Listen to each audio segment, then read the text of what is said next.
ترجمہ اصحاب تھا، ہجوم عاشقاں تھا، اور حضور کی صورت میں جو انعام خدا بندی ہے اس پر محفل نور سجی تھی۔ آج تو ہم محفل سجا کے عرض گزار ہوتے ہیں، کاش کے حضور کی نظر عنایت ہو اور حضور جلوہ فراز ہوتا ہے، لیکن وہ ایسی مجلس تھی جس میں خود حضور تشریف لے آئے۔ سنن نسائی میں دیگر کتب احادیث میں روایت موجود ہے، حضور نے آتے ہی فرمایا ما اجلسکم، صحابہ یہ جلسہ کیسا ہے، کیوں بیٹھے ہوئے؟ تو انہوں نے عرض کی جلسنا ندعو اللہ ونحمدہ علی ما ہدانا لدینہ ومن علینا بک، ہمارے بیٹھنے کا مقصود یہ ہے کہ اللہ نے آپ کی صورت میں ہمارے اوپر جو احسان کیا ہے اس پر اس کا شکر ادا کرنے کے لیے جمع۔ سبحان اللہ۔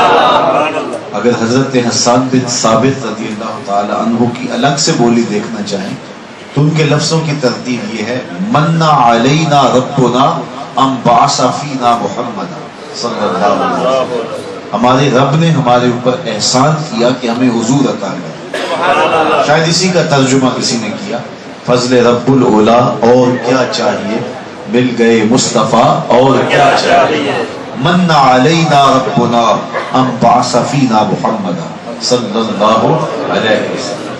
کہا حضور ہم اس لیے بیٹھے ہیں کہ اللہ کا شکر ادا کر رہے ہیں اس بات پر کہ اس نے آپ کی صورت میں ہمارے اوپر احسان کیا۔ تو فرمایا صحابہ کیا تم اس بات پہ قسم دیتے ہو کہ اسی لیے بیٹھے ہو، تمہارے بیٹھنے کا مقصود کوئی اور نہیں ہے؟ تو انہوں نے ادب سے عرض کی حضور ہم قسم اٹھاتے ہیں کہ ہمارے بیٹھنے کا مقصد یہی۔ آج اگر آپ کو کوئی پوچھے کہ کیوں بیٹھے ہو تو یہی کہو گے نا کہ ہم حضور کے ذکر کا چراغ جلا کے بیٹھے، ہم حضور کا ذکر سننے کے لیے کرنے کے لیے اس اہتمام کے ساتھ بیٹھے۔ تو میں اگر کہوں کہ اس پہ قسم دو کہ اسی لیے بیٹھے ہو تو آپ کو تعجب تو ہوگا کہ بات تو سیدھی سی ہے، بظاہر قسم کا محل نہیں ہے۔ حضور نے کہا کیوں بیٹھے ہو، کہا اللہ کا شکر ادا کر رہے ہیں کہ آپ عطا ہوگا، تو کہا اس پہ قسم دو۔ تعجب تو ہوا ہوگا صحابہ کو، لیکن انہوں نے ادب سے عرض کی حضور ہم قسم دیتے ہیں۔ ایک ایک صحابی نے قسم دی، جب قسم دے دی تو فرمایا میں تم سے جو قسم لی ہے وہ کسی تہمت کی بنیاد پر نہیں تم سے لی، نہ تمہارے قول کی صداقت میں مجھے کوئی شک تھا کہ میں نے قسم سے تصدیق کی، بلکہ ماجرا یہ تھا کہ تم یہاں بیٹھے اس عمل میں، اس شکرانے کی محفل میں تھے، میں حجرے میں تھا، اتانی جبریل علیہ السلام، جبریل امین حاضر ہوئے، فاخبرنی ان اللہ یباہی بکم الملائکہ، جبریل امین نے مجھے آ کے خوشخبری دی صحابہ تمہارے اس عمل پر اللہ فرشتوں میں فخر کر رہا ہے۔ وہ کون سی بات ہے جس پر رب فخر کر رہا ہے کہ صحابہ مل بیٹھ کر کے حضور کی صورت میں جو انعام خدا بندی ملا ہے اس پر شکریہ ادا کرنا۔ یہ وہ مجلس ہے جس پہ ملائے اعلیٰ میں رب بھی ناز کر رہا ہے، فخر کر رہا ہے، دیکھو میں نے نعمت دی، یہ کتنے شکر گزار ہیں کہ اس نعمت کا شکریہ ادا کریں۔ اللہ کی رحمتوں سے کوئی بعید نہیں کہ آج کی مجلس میں قبول کر لی جائے، اور ہم فرشتوں سے کہے کہ دیکھو صدیاں بیت گئی، میرے محبوب دنیا پہ جلوہ گر ہوئے، یہ آج بھی شکرانے کی مجلس سجائے بیٹھے، تو ہو سکتا ہے میری اور آپ کی بخشش کی ضمانت قرار پائے۔ اس لیے اس بابرکت محفل کی ایک ایک ساتھ ہو اپنے لیے تقدس مآب سمجھیں، اور علماء لکھتے ہیں کہ جہاں حضور کا میلاد ہوتا ہے وہاں پورا سال رحمتیں اترتی ہیں، کتنی مصیبتیں جو اس گھر کا رخ کر چکی ہوتی ہیں، جدھر محفل میلاد ہوتا ہے، جب حضور کا میلاد ہوتا ہے تو وہ رخ بدل لیتے ہیں، بلائیں، ابتلائیں، آزمائشیں اور امتحان اپنے راستے تبدیل کر لیتے ہیں جہاں حضور کا ذکر ہوتا ہے، حضور کا میلاد ہوتا ہے۔ یہ میری اور آپ کی خوش بختی ہے کہ ہم حضور کے ذکر کی مجلس میں بیٹھے ہیں۔ آج پوچھنے والے پوچھتے ہیں کیا دلیل ہے جو تم ذکر رسول کی مجلس سجائے بیٹھے ہو؟ تو دلائل کی بولی بھی ہمارے علماء اہل تحقیق بولتے ہیں، لیکن میں سادے لفظوں میں کہا کرتا ہوں کیا ذکر رسول کے لیے بھی دلیل چاہیے؟ کبھی ایسا ہوا ہے کہ پھولوں کا تذکرہ چھڑا ہو اور بلبل کہے لکھا کہاں ہے؟ بات شمع کی چل رہی ہے اور پروانہ دلیلیں ڈھونڈ رہا ہو، اور یہ بھی ممکن نہیں کہ بات سرکار مدینہ کی ہو رہی ہو اور امتی کو دلیل کی ضرورت ہو۔ محب کے لیے اس سے بڑا سرمایہ کوئی نہیں، کوئی اس کے محبوب کا ذکر چھیڑ دے۔ آیت ذکر نعمان لنا فإن ذکرہ هو المسک ما کررتہ یتزور۔ امام شافعی کہتے ہیں میرے مبدوع کی باتیں چھیڑو، میرے محبوب کا تذکرہ کرو، ان کا تذکرہ ایسی کستوری ہے تم جو سے چھیڑتے جاؤ گے خوشبو پھیلتی چلے گی۔ مطرب سے کہو کہ چھیڑے ذرا اس جان تمنا کا قصہ، مطرب سے کہو کہ چھیڑے ذرا اس جان تمنا کا قصہ، فرقت کے بھیانک لمحوں میں کچھ دل کو سہارا ہو، دل کو قرار مل جائے۔ اور یقیناً حضور کا نام سینے کو قرار دیتا ہے، تسکین دیتا ہے۔ تینو سینے دی میں ٹھنڈ آکھاں، شہد گلاب دے کھنڈ آکھاں، تو وہ نام اتنا میٹھا ہے۔ یہ نام کوئی کام بگڑنے نہیں دیتا، بگڑے بھی بنا دیتا ہے نام محمد صلی اللہ علیہ وآلہ وسلم۔ تو ہمارے اوپر لازم ہے کہ اس نعمت عظیمہ کا جو اللہ تعالیٰ نے اس امت پر انسانیت پہ کی ہے اس کا شکریہ ادا کریں۔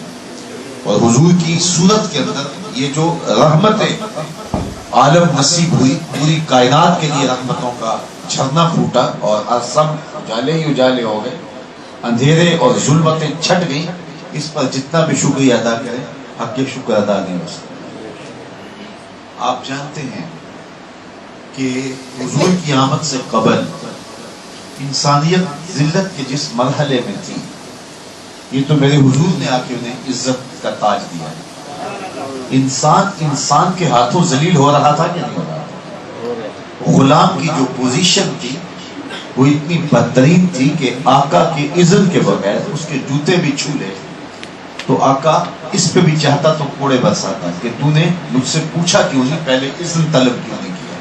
وہ لا کہے کہ دھوپ پہ جوتے خراب ہو رہے تھے، میں نے اس لیے جوتے چھاؤں میں رکھے ہیں تاکہ خراب ہونے سے بچ جائیں، تو آقا اس کی بات ماننے کے لیے آمادہ نہیں تھا، کیونکہ غلام کی کوئی رائے نہیں ہوتی۔ اقبال نے کہا تھا غلامی کیا ہے ذوق حسن و زیبائی سے محروم ہے، جسے زیبا کہیں آزاد بندے ہے وہی زیبا، بھروسہ کر نہیں سکتے غلاموں کی بصیرت پر کہ دنیا میں فقط مردان گر کی آنکھ ہے بھی، غلام کی کوئی حیثیت نہیں ہوتی۔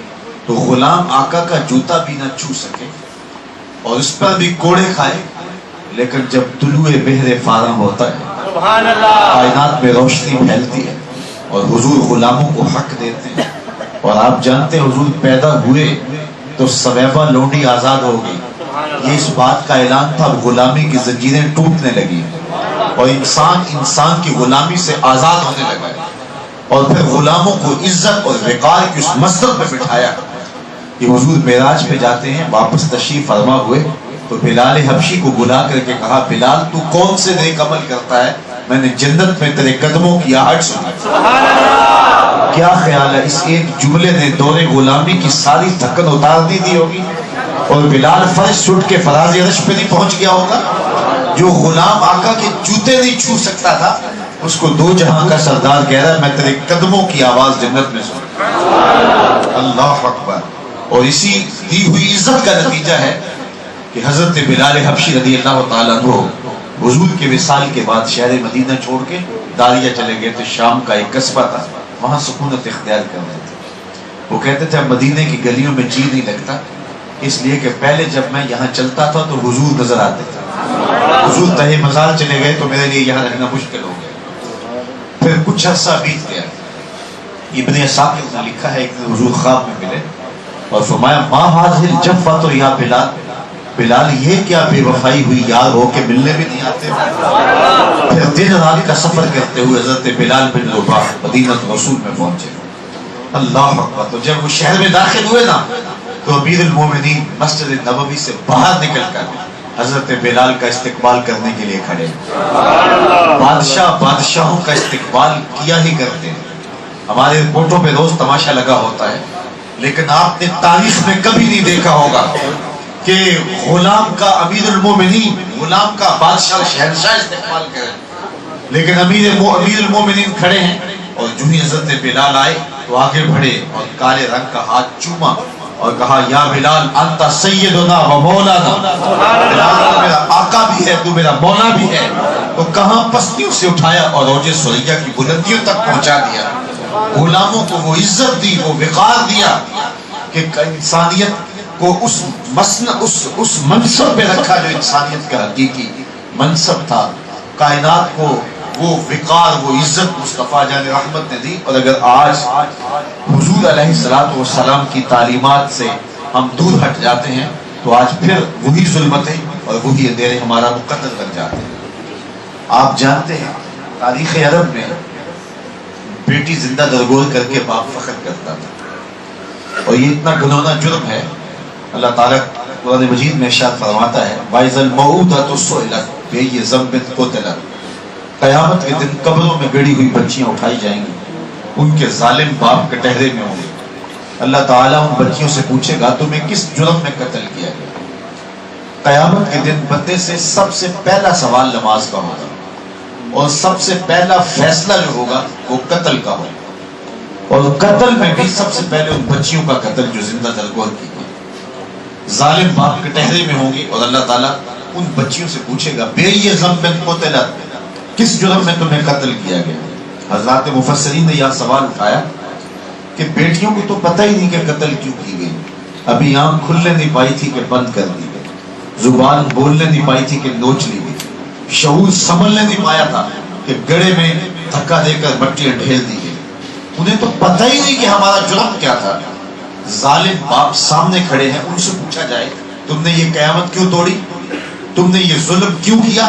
لیکن ان سے نہیں پوچھا جا رہا، بچیوں سے پوچھا جا رہا ہے تمہیں کیوں قتل کیا گیا؟ جنہیں پتہ ہی نہیں ان سے پوچھا جا رہا ہے، اور جنہیں پتہ ہے وہ کھڑے ہیں ان سے نہیں پوچھا جا رہا۔ تو مفسرین نے اس کا جواب دیا کہ بیٹیوں کا قتل اتنا گھنونا جرم ہے، اللہ تعالیٰ ان کے ظالم باپوں سے بات کرنا بھی گوارا نہیں کرتا، وہ اس قابل بھی نہیں ہے کہ ان سے خطاب عتاب بھی کیا جائے۔ تو وہ زندہ درگور کر کے بیٹی کو فخر کر دیتا۔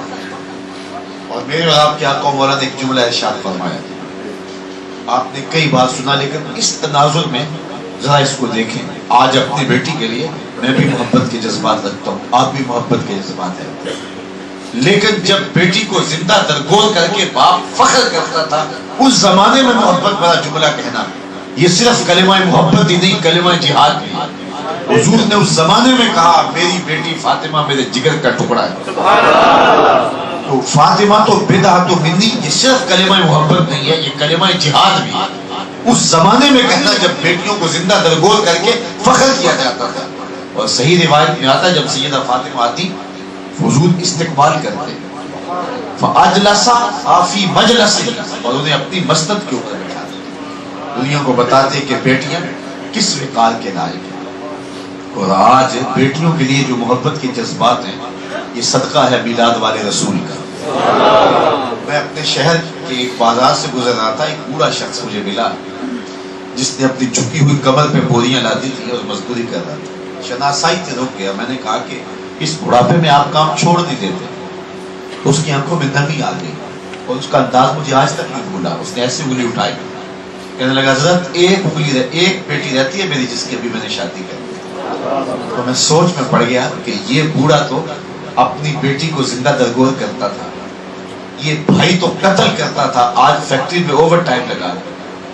آپ ایک چھوٹے سے کمرے میں 10 لوگ رہ رہے ہیں اور اپنی زندگی کی آسودگیاں اور بہاریں ان کو قربان کر کے تلخی کی زندگی گوارا کرنے پہ مجبور ہیں، اس لیے کہ اپنی بیٹیوں کی شادی کرنی ہے، ان کے ہاتھ پیلے کرنے ہیں، اپنی بہنوں کی شادیاں کرنی ہیں۔ تو آپ پردیس کاٹ رہے ہیں، پردیس کی پیچیدگیاں برداشت کر رہے ہیں۔ یار باپ تو زندہ درگور کرتا تھا، یہ مصیبتیں سہ رہا ہے، بھائی تو کاٹ دیتا تھا، کل میرا کوئی بہنوں ہی نہ کہلائے، یہ آج فیکٹری میں اوور ٹائم لگا رہا ہے۔ اس باپ کے سینے میں جذبات محبت کس نے رکھے؟